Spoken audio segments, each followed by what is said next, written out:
এইটোতো ডাঙৰ কথা, মই ক'তো দেখা নাই। এজন কেবিনেট মন্ত্ৰী ইয়াৰ যিখন উদযাপন সমিতিৰ সভাপতি, তেখেতক এটা ডাঙৰ হাত চাপৰি দিব লাগে, লাগে নাই?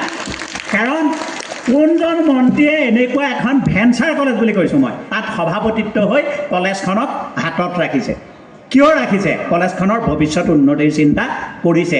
সেইটো হ'ল সামাজিক ৰেছপনচিবিলিটি, সামাজিক দায়িত্ব তেখেতৰ। মই উদাহৰণে দিছোঁ, মই উদাহৰণ ইয়াত নথকা মানুহে নিদিওঁ বুলি কৈছোঁ। সেই যে সামাজিক দায়িত্ব এটা পালন কৰি আছে, তাৰ কাৰণে তেখেতৰ কি হৈছে? সামাজিক সম্বন্ধ বাঢ়ি গৈছে। ময়ে ক'ম নহয় 10 জেগাত তেখেতৰ সামাজিক সম্বন্ধ বাঢ়ি গ'ল।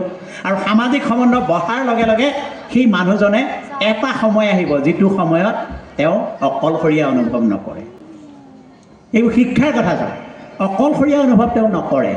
আজি মই বিশ্ববিদ্যালয়তে বহুত শিক্ষক দেখিছোঁ যিসকলে কোনো সামাজিক সম্বন্ধ নকৰিলে ৰিটায়াৰমেণ্টৰ পিছত মানুহ বিচাৰি তেওঁলোকে হাবাথুৰি খাব লগা হৈছে। এনেকুৱা ব্যক্তিও দেখিছোঁ ধৰি নিব লাগে। যেনে মই উদাহৰণ দিওঁ, ডক্টৰ নগেন শইকীয়া ছাৰ, ইটো পক্ষ উদাহৰণ দিব নাপায়, গতিকে ডক্টৰ নগেন শইকীয়া ছাৰ ধৰি নিব লাগে এতিয়া বৰ্তমান অৱস্থাত, কিন্তু ভাষণো দি আছে তেওঁ তেনেকেই। কিন্তু ছাৰৰ গুৰিত মানুহৰ অভাৱ নাই, কাৰণ তেওঁ আগতে এটা সামাজিক দায়বদ্ধতা ৰাখি থৈ গৈছে, আৰু সেইকাৰণে তেওঁৰ সামাজিক সম্বন্ধ আজিও শেষ হৈ যোৱা নাই, আৰু মৃত্যুৰ আগমুহূৰ্তলৈকে তেখেতৰ শেষ নহয়।